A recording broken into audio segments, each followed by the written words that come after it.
I didn't wake up because of the notification. I woke up because someone was pounding on my front door. 3 hard knocks. A pause. Then 3 more. I glanced at the clock. 6:11 a.m. Nobody who cared about you showed up at your house before sunrise without calling first. For one irrational second, I thought something had happened to my parents. By the time I reached the hallway, my phone vibrated again. Your transfer request has been approved. I froze. Transfer request? I hadn't transferred anything. Another notification appeared before I could even unlock the screen. $520,000 successfully transferred. My stomach dropped. Every bit of sleep vanished instantly. I unlocked the banking app with shaking hands. Loading. Loading. Then a white screen. Account restricted.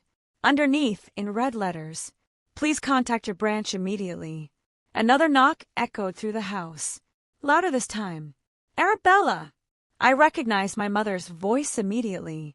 Not worried. Not frightened. Annoyed. Like I had kept her waiting. I opened the door, just enough to see both of my parents standing on the porch. My father looked unusually calm. My mother forced a smile that never reached her eyes. There you are, she said. We've been trying to call. I looked down at my phone. 32 missed calls. Every single one from them. Neither of them asked if I was okay. Neither asked why I looked terrified. My father spoke first. You need to come with us. I stared at him. What? We'll explain in the car. No. It came out much faster than I expected. No, you'll explain right here. For the briefest moment, something changed in my mother's face. Not guilt. Calculation. She exchanged a quick glance with my father before speaking again. This isn't the place. My phone buzzed once more. A text message. Your profile information has been successfully updated. Updated? I hadn't touched the account. I opened the message. My emergency contact had been changed. So had my mailing address. So had the phone number connected to the account. Someone hadn't just taken my money. Someone had tried to erase me from it. I looked back up. My parents were watching my face instead of asking what happened. Waiting. Almost. Expecting. A cold feeling spread through my chest. Did you do this? Neither answered immediately. My father sighed. Arabella, you're making this much harder than it needs to be. Not no. Not what are you talking about? Just, you're making this harder. I stepped backward. You need to leave. My mother took one step forward before I could close the door. Listen to me very carefully. Her voice dropped. Gentle.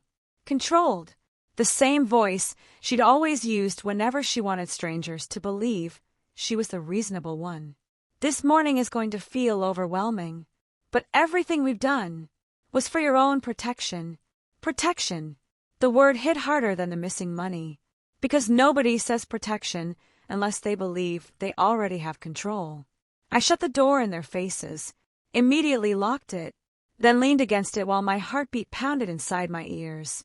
My phone rang. Unknown number. I answered. Miss Donovan? Yes. This is Daniel Mercer, Senior Fraud Manager with Riverside Federal. I need you to come to the branch immediately. My heart lifted. Finally, someone who could fix this. I'll be there in 20 minutes. There was a pause. Then he quietly added, I should warn you. Your parents are listed as authorized representatives on the documents we received. Everything inside me went still. What documents? I'm afraid we need to discuss that in person. The call ended. I didn't waste another second. I grabbed my keys, my laptop, every identification document I owned. Before leaving, I opened the small fireproof safe inside my closet. Passport, birth certificate, property deed. Everything was exactly where I'd left it, except one folder, the blue folder, the one containing copies of every investment account I'd ever opened. It was gone. I stood there staring at the empty space. I lived alone. Nobody else had a key. Nobody. Unless my mind went back 3 weeks. A family dinner. My mother insisting on helping clean the house before everyone left. Lucas wandering upstairs because he needed the bathroom. At the time, I hadn't thought twice about it. Now, I couldn't remember hearing the upstairs toilet flush even once. Outside, a car engine started. I peeked through the window. My parents' SUV slowly backed out of the driveway. They weren't rushing. They weren't panicking. They drove away like people who believed there was absolutely nothing I could do. That confidence scared me more than the missing money. Because confidence like that doesn't come from hope. It comes from a plan. And somewhere between the front door, the missing folder, and my father's choice of words, I realized something that made my hands start shaking again. They hadn't stolen my money overnight. They'd been preparing to steal it for weeks, maybe longer. I locked the house, started the engine, and drove toward the bank, believing I was going there to report a fraud. I had no idea that by the time I walked through those doors, I would become the prime suspect in my own case. The parking lot was almost empty when I pulled in. I checked the dashboard clock. 8:52 a.m. 8 minutes before the branch opened. For the first time since waking up, I allowed myself to think there might be a simple explanation. A banking error, a stolen identity, a security glitch, anything except what my parents had implied on my front porch. At exactly 9 o'clock, the automatic doors unlocked. I was the first customer inside. A woman at the reception desk looked up with a polite smile. "You must be Miss Donovan." She had been expecting me. That alone made my stomach tighten. She didn't ask for my name, didn't ask why I was there. She simply stood and led me through a hallway toward a glass office where a man in his late 50s was already waiting. He extended his hand. "Daniel Mercer." I shook it. His expression wasn't cold. It was cautious, like someone who had already read something disturbing before meeting me. "Please have a seat." He closed the door. For a moment neither of us spoke. Then he slid a folder across the desk. "I need you to understand that we're treating this matter very seriously." "I hope so," I replied. "Someone emptied $500,000 from my account." His eyes stayed on mine. "That's not exactly what happened." Every muscle in my body stiffened. "What does that mean?" He opened the folder. Inside were several neatly organized documents. The first page carried my full name, my account number, and a signature. At first glance, it looked like mine, close enough that most people wouldn't notice. But I noticed immediately. The angle was wrong. The pressure was wrong. And one tiny detail made my pulse spike. I always crossed the second A in Arabella with a long upward stroke. Whoever wrote this didn't. I didn't sign that. I understand. No. I leaned forward. "You don't." "I have never seen that document before." Daniel nodded slowly. "I believe that's what you're saying." Not, "I believe you." Just, "I believe that's what you're saying." A very different sentence. He turned another page. "This authorization was submitted 4 days ago." Another page. "It passed identity verification." Another. "It included copies of your driver's license." Another. "It included supporting documentation." I frowned. "What supporting documentation?" Daniel hesitated. Then he slid one final page toward me. A notarized declaration. According to the document, I had voluntarily granted temporary financial authority to my parents while I dealt with personal instability affecting judgment. I stopped breathing. There it was again. That word. Protection. Instability. Judgment. Exactly the same language my mother had used less than 3 hours earlier. They planned this. I hadn't meant to say it out loud. Daniel looked at me carefully. "What makes you say that?" "My mother used those exact words this morning." His expression changed almost imperceptibly. The first crack in his professional distance. He made a small note on a yellow legal pad. Then he asked something unexpected. "When was the last time your parents had access to your home?" I answered immediately. "They haven't." Then I stopped. 3 weeks. Family dinner. My mother insisting everyone stay for dessert. Lucas disappearing upstairs. A missing folder. I felt the memory hit me all at once. Daniel noticed. "You remembered something." I swallowed hard. "I think they may have copied documents from my office." He wrote another note. Before I could continue, someone knocked on the glass door. A young employee leaned inside. "Mr. Mercer." "They're here." Daniel frowned. They weren't supposed to arrive until 10. They insisted. My blood ran cold. They...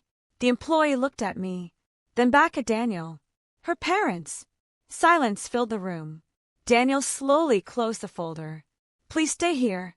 He walked to the blinds overlooking the lobby and adjusted them just enough for us to see outside without being seen.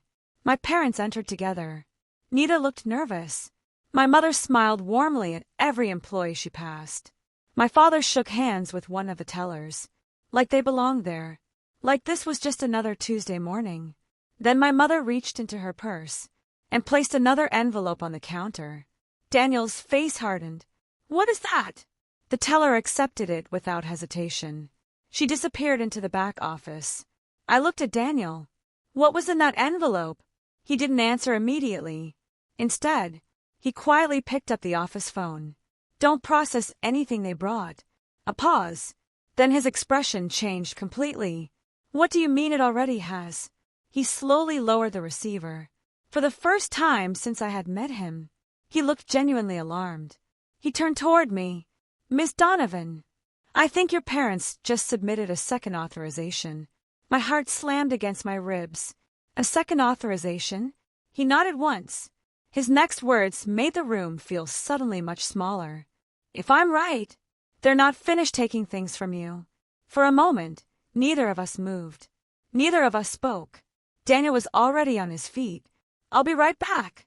He left the office, closing the glass door behind him. I watched him walk quickly toward the operations desk where my parents were standing. I couldn't hear the conversation. I didn't need to. My mother's posture said everything. Relaxed. Confident. She wasn't asking permission. She was giving instructions. My father stood beside her with both hands resting on the counter, occasionally nodding as if he were helping the employees understand a difficult situation. Then, my mother laughed. Actually laughed. The teller smiled politely. My stomach twisted. She was charming them, exactly the way she charmed every teacher, every neighbor, every relative I'd ever known. From inside the office, I watched strangers begin to trust the woman who had emptied my account before sunrise. 3 minutes later, Daniel returned. His expression was different, sharper. They submitted paperwork requesting access to your investment portfolio. My investment portfolio? Yes. I thought they already emptied it. They didn't. I stared at him. What? The $520,000 was transferred out of your trust account. He slid another screen toward me. But this, he pointed at another balance, is your retirement portfolio, nearly $300,000. I felt the blood drain from my face. They didn't stop. Daniel slowly shook his head. It doesn't appear they intended to. He opened the envelope his parents had just delivered. Inside were updated authorization forms, fresh signatures, fresh notarizations, fresh instructions. Every document had been prepared less than 12 hours earlier. They expected the first transfer to succeed, I whispered. Daniel looked at me. They prepared the second wave before the first one even cleared. That wasn't panic. That wasn't opportunity. That was planning. Weeks of it. Maybe months. I suddenly remembered my mother's words outside my house. Everything we've done was for your own protection. She hadn't been talking about what had already happened. She'd been talking about what they still intended to do. A sharp knock interrupted us. The same employee leaned inside again. Mr. Mercer. They're asking to see her. Daniel frowned. They specifically requested Miss Donovan. I looked at him. I'll go. I don't recommend it. They're not leaving. He studied my face for several seconds before nodding once. I'll stay with you. We stepped into the lobby together. My mother spotted me instantly. There she is. Her smile grew wider. Sweetheart. I didn't answer. She closed the distance between us as though nothing unusual had happened that morning. As you can see, she said loudly enough for nearby customers to hear, we've been trying to help. Help. Again. Every sentence she spoke was carefully chosen for an audience. She wasn't talking to me. She was talking to everyone listening. I don't need your help. You've been under so much pressure. I'm asking you one time. I held up the forged authorization. Did you sign this? Her eyes dropped to the page, only for half a second. Then she smiled. I watched you sign it. Lie. Immediate. Effortless. I turned toward my father. What about you? He answered without hesitation. You signed every page. Another lie. Neither of them even looked nervous. That was the terrifying part. They had rehearsed this. Daniel stepped beside me. Mr. and Mrs. Donovan, until this matter is reviewed, we won't be processing any additional requests. My father looked almost amused. On what basis? There are inconsistencies. Inconsistencies. My father chuckled softly. My daughter has been exhausted for months. He looked toward the employees gathered nearby. She's under enormous stress. There it was. The campaign had started. Not against my money. Against me. He wasn't trying to prove the documents were real. He was trying to convince everyone I couldn't be trusted. My mother reached into her purse again. I anticipated that. She removed another sealed envelope. I brought additional documentation. Daniel accepted it carefully. He opened it. His eyebrows lifted. What is it? I asked. He didn't answer immediately. Instead, he read the first page again, then the second. Then he looked directly at me. Miss Donovan, this includes a psychological evaluation. I've never had one. I understand. It says you've recently displayed paranoid behavior, impaired judgment, financial impulsiveness, and increasing hostility toward your family. Every accusation hit like a punch, because every single one explained exactly how they planned to destroy my credibility. If I protested, I looked unstable. If I cried, I looked unstable. If I became angry, I proved their point. My mother reached for my arm. I know this is difficult, sweetheart. I pulled away immediately. Her expression changed for the first time all morning. Not sadness, not concern, irritation. Only for a split second. Then the smile returned. Daniel noticed. So did I. He quietly placed the evaluation back into the envelope. Then he asked one simple question. What physician conducted this evaluation? My father answered immediately. Dr. Warren Ellis. Daniel nodded. And where is his practice? My mother answered this time. About an hour north. Daniel wrote something on his legal pad, then looked up again. When did Miss Donovan meet with him? There was a pause. Barely 2 seconds. But it was enough. My father spoke first. Last Thursday. My mother spoke at exactly the same time. 2 weeks ago. Silence. Neither looked at the other. Neither corrected the other. Daniel calmly underlined something on his notepad. Then, without changing his expression, he asked one final question. What time was the appointment? My parents looked at each other. For the first time that morning, their perfect performance cracked. Neither of them answered. Not immediately. My father cleared his throat. It was in the afternoon. My mother looked at him. No. It was a morning appointment.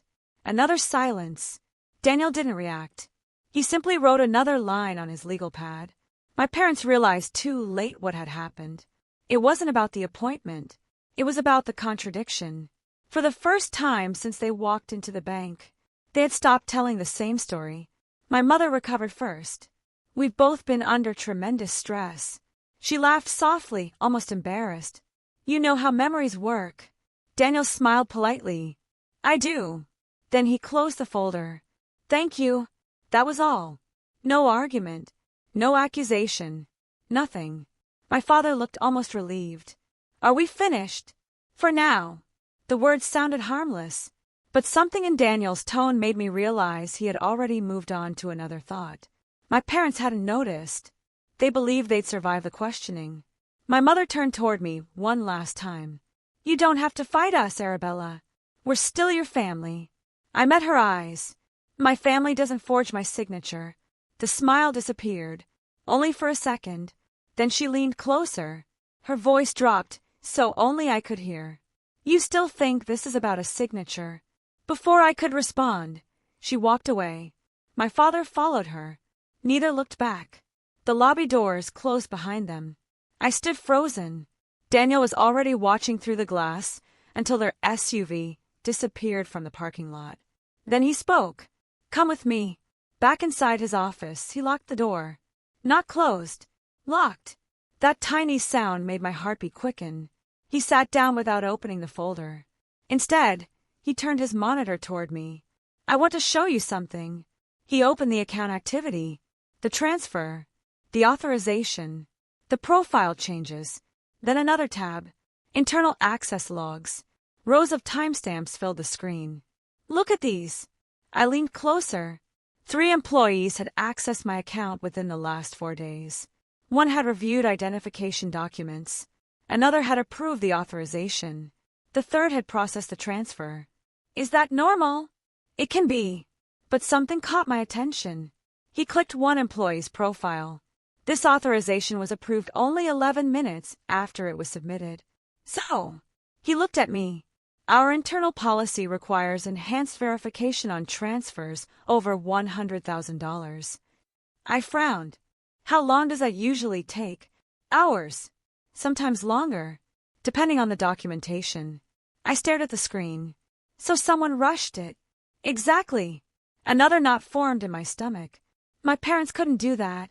No. They don't work here. No. He folded his hands. But someone may have helped them. The room suddenly felt smaller. Until now, I had believed I was fighting my parents. Now there was another possibility. Someone inside the bank had ignored procedure. Or worse, helped make it happen. Daniel picked up the office phone. I need compliance in conference room B. He paused and asked Miss Carlyle to join us. He hung up. Who's Miss Carlyle? Our regional compliance director. That sounded serious. Because of the approval. Because of the timing. Before I could ask another question, my phone vibrated. Lucas. The first call I'd received from him all day. I let it ring. It stopped. 1 second later. Another call. Then another. 5 calls in less than a minute. Finally, a text appeared. Stop making this worse. I stared at the screen. Another message arrived. Mom's trying to protect you. Then another. Don't force us to do this publicly. A chill ran through me. Publicly? What did that mean? I hadn't replied to a single message. Yet somehow, he was acting as though I had already declared war. Daniel noticed my expression. Everything all right? I handed him the phone. He read the messages silently, then looked at me. Has your brother contacted you today before this? No. So he knew exactly where your parents were. Looks like it. Daniel handed the phone back. Don't answer him. I wasn't planning to. I'm not worried about what you'll say. He glanced at the messages again. I'm wondering how he knew what was happening inside this building. I looked up. What? You've been here for over an hour. The only people who knew that. His sentence stopped halfway. Neither of us said it aloud. We didn't need to. Someone had informed Lucas. Either my parents, or someone still inside the bank. A knock interrupted us. The door opened. A woman in a dark navy suit stepped inside carrying a tablet. She looked first at Daniel, then at me. I'm Rebecca Carlyle. Her expression was composed, professional. But the first thing she said made every hair on my arm stand up. Miss Donovan, I believe your account wasn't the only one targeted. Rebecca placed the tablet on the table without sitting down. She didn't waste time with introductions. About 40 minutes ago, another customer reported an unauthorized transfer using documentation almost identical to yours. I looked at Daniel. So this isn't just me. No. Rebecca slid a digital report toward us. The signatures are different. The names are different. But the formatting, the notary stamps, the authorization language, and the verification process are almost identical. Someone hadn't improvised this. Someone had built a system. Daniel leaned back. So we're looking at a pattern? Rebecca nodded once. And because of that, this is no longer being handled only as a fraud dispute. She stopped for a second. Our corporate investigations division has already been notified. That changed everything. Until now, I had been trying to recover my money. Now someone else was looking for whoever had built the operation. Rebecca continued scrolling through the report before stopping on a highlighted section. There's something else. She turned the tablet toward me. The verification request attached to my account had been opened from 2 different IP addresses. One belonged to the bank. The other had originated from a private residence. My pulse quickened. You can locate it? Not precisely. But we know the neighborhood. I immediately thought of my parents. Then Lucas. Daniel, however, asked a different question. Who inside the bank had access to this file before approval? Rebecca listed 3 employees. Daniel quietly crossed one name off his legal pad. Then another.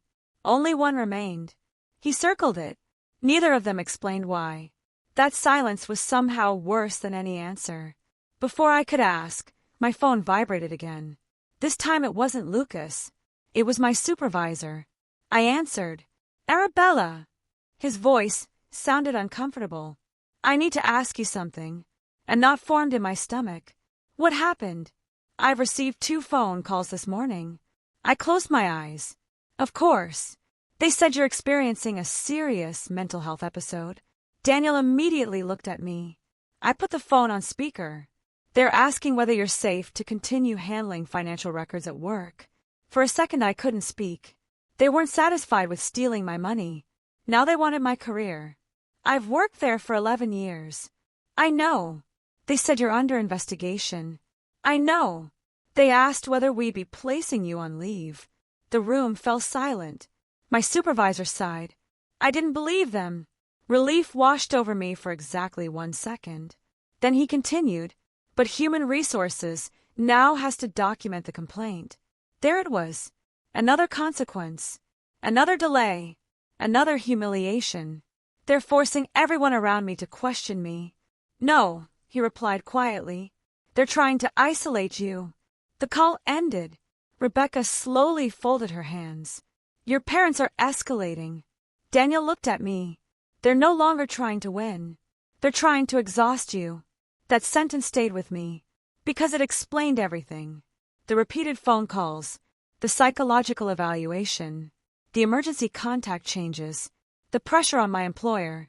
None of it had been random. Every move forced me to defend myself somewhere different. Bank, work, family, reputation. If I kept reacting, I'd eventually miss something important. Daniel stood up and walked toward the whiteboard hanging beside the window. Without saying a word, he wrote 4 dates. Then every action taken against me beneath each one. The pattern became obvious immediately. Every attack happened after someone had accessed my banking file. Rebecca stared at the board for several seconds, then quietly said, They're not making decisions. They're following a schedule. A schedule. Which meant there were probably more steps still coming. Before anyone spoke again, Daniel's computer chimed. A new internal notification. He opened it. His face changed instantly. Not surprise. Recognition. He looked first at Rebecca, then at me. Without saying a single word, he turned the monitor around. A security camera image filled the screen. The timestamp was from 4 days earlier. It showed the customer service area inside the branch. Standing at the counter was my mother. Beside her, my father, and several feet behind them, pretending not to know either of them, stood Lucas. None of the 3 were speaking to each other. They had deliberately entered separately. Rebecca zoomed in. Lucas wasn't waiting in line. He was watching one specific employee, the same employee whose name Daniel had circled only minutes earlier. Daniel finally broke the silence. I don't think your brother came here as a customer. He zoomed in one final time. Lucas and the employee exchanged a brief glance. Then, almost imperceptibly, the employee nodded. Nobody spoke. Rebecca replayed the footage. Once, then again. Lucas never approached the employee, never handed him anything, never spoke to him. That was what made it disturbing. They didn't need words. The employee looked up. Lucas gave the smallest nod imaginable. The employee immediately disappeared through the secure access door behind the customer service desks. 23 seconds later, my parents walked to a station. Rebecca paused the video. This wasn't coincidence. Daniel nodded. It looks coordinated. I leaned closer to the monitor. What happens after this? Rebecca switched cameras. The footage followed the employee into a restricted records room. He logged into a workstation, opened my customer profile, printed something, then removed a folder from a locked cabinet. He looked around. No one else was inside. He placed the documents into a plain envelope. 3 minutes later, he walked back onto the banking floor. My mother accepted the envelope without either of them acknowledging they knew each other. Everything happened in full view of the cameras. Yet if no one knew what to look for, it looked completely ordinary. Rebecca quietly exported the footage. This just became evidence. Daniel didn't look relieved. He looked frustrated. Not enough. I frowned. What do you mean? It proves unusual behavior. It doesn't prove conspiracy. That single sentence reminded me of something I'd learned years earlier as an auditor. Suspicion wasn't enough. Evidence had to survive a courtroom. Rebecca's phone vibrated. She glanced at the screen, then looked directly at Daniel. The employee has already left the building. What? He requested emergency leave 20 minutes ago. Of course he had. Someone had warned him. Daniel immediately picked up the phone. Lock his system access. A pause. And preserve every login, every print job, every email. He hung up. Too late. Rebecca was already shaking her head. His workstation has been remotely wiped. The room went silent. Someone inside the bank wasn't just helping my parents. Someone knew exactly how investigations worked. For the first time that day, I wondered whether recovering my money was even the biggest problem anymore. Daniel suddenly turned toward me. Arabella, think carefully. When was the first time your parents knew exactly how much money you had? The question caught me off guard. They shouldn't have, but they did. I searched my memory. Tax returns. No. Holiday conversations. No. Family dinners. Nothing. Then something surfaced. 8 months earlier, I'd been pre-approved for a commercial property loan. The banker handling the application had requested updated financial statements.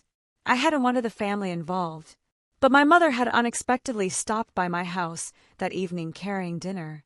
She insisted on helping me organize paperwork. I'd stepped outside for less than 5 minutes to answer a work call. When I came back, she was standing beside my desk, smiling. At the time, I'd thought nothing of it. Now I remembered something else. The financial summary I'd left on the desk had been facing upward. Every account balance, every investment, every trust, everything. I slowly looked at Daniel. I think they knew exactly what I owned. His expression darkened.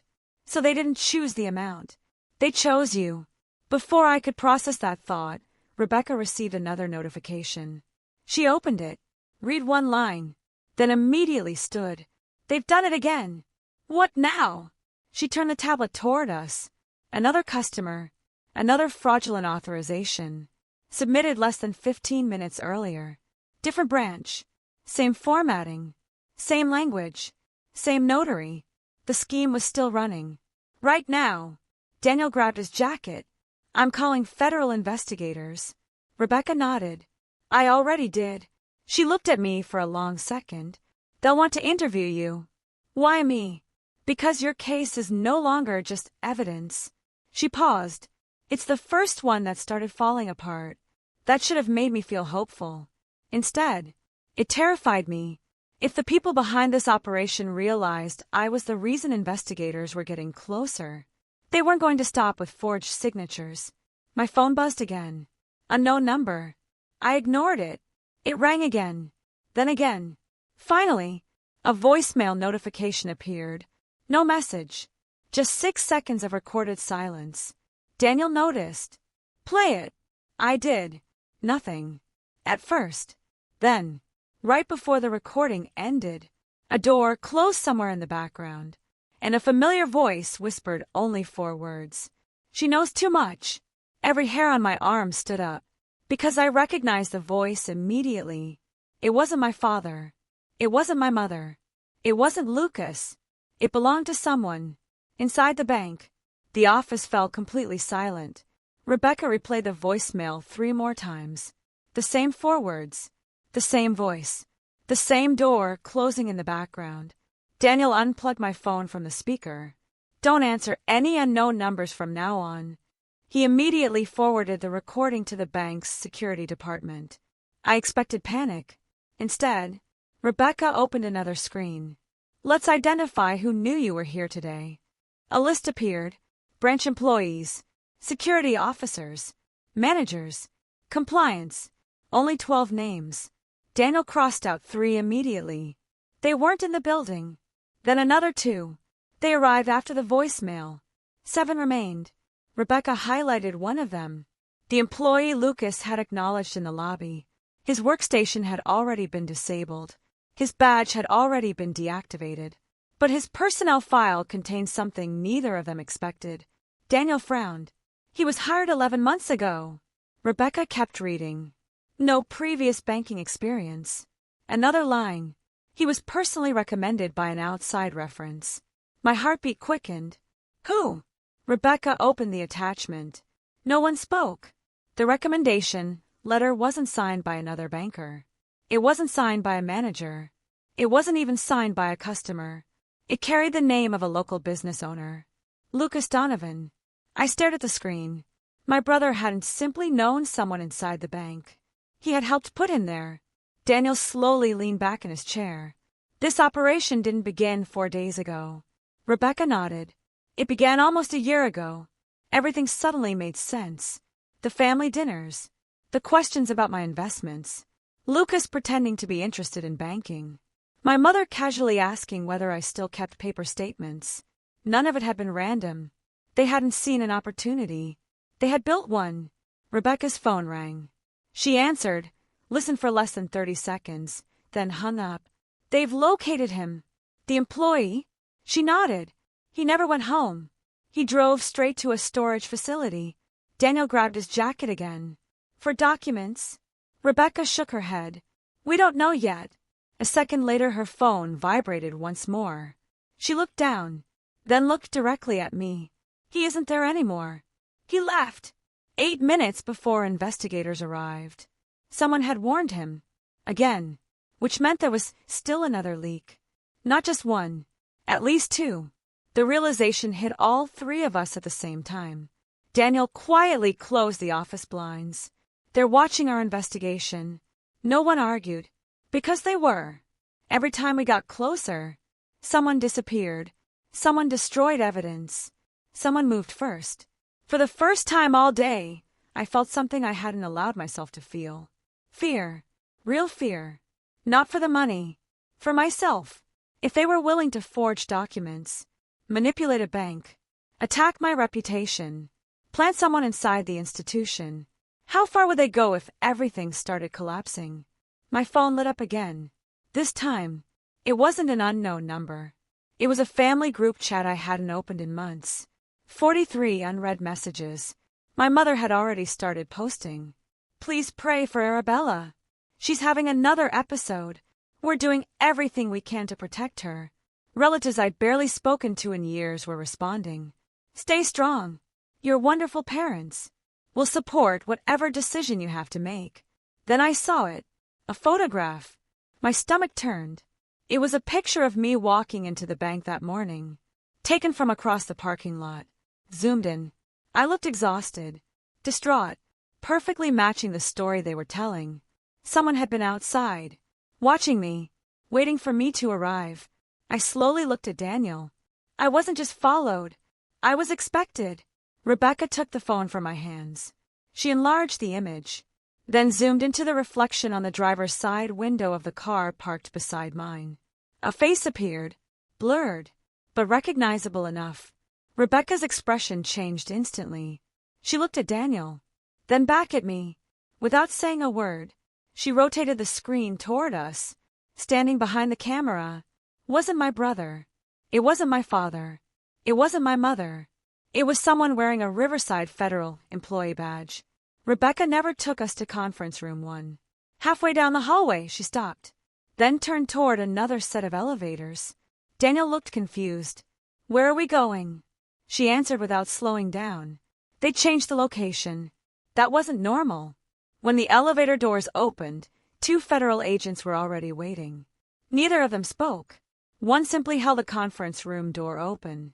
Inside, my parents were smiling. Lucas looked almost relaxed.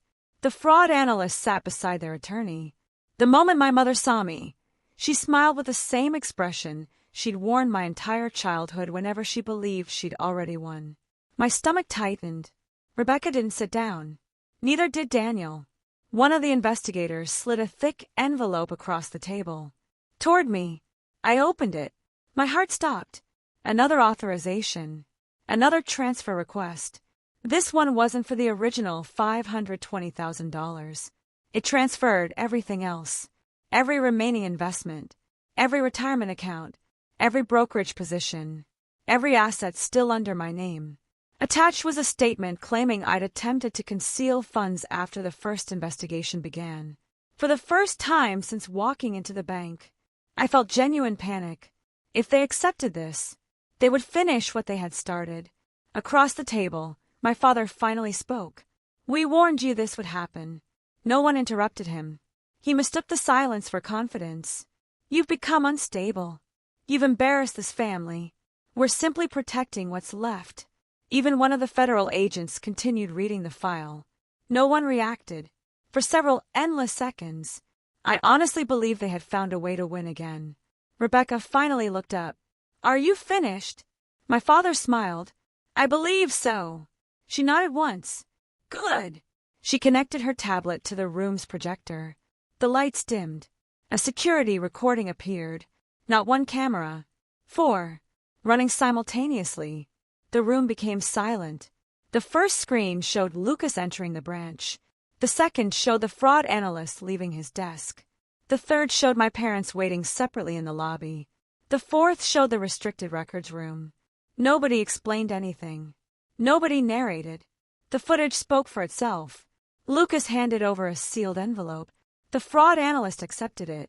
Minutes later, he printed confidential files, removed my records, prepared forged documents. My parents signed them. Then everyone calmly walked away through different exits. The timestamp remained visible the entire time. There was no gap, no missing footage, no opportunity to argue that it had been edited. The video ended. Nobody moved. My father's confidence disappeared.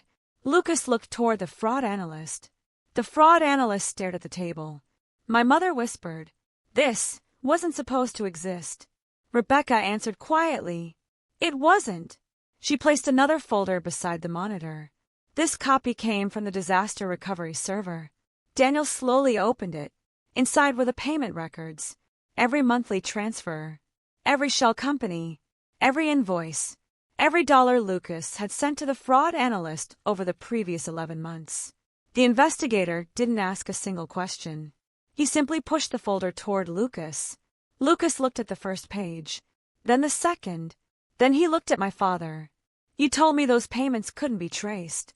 The room froze. My father's eyes widened. "I never said that." "You absolutely did. You said the shell company was impossible to follow." My mother suddenly turned toward Lucas. "You've been paying him for almost a year." Lucas stared back at her in disbelief. "You knew exactly why." "No. I knew we were borrowing the money." "Borrowing." The investigator quietly wrote the word down. My father stood abruptly. "Don't answer another question." But it was already too late. Lucas had panicked.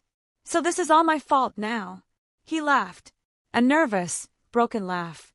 "You were the one who found out how much she had." He pointed directly at my mother. "You searched her office, then at my father.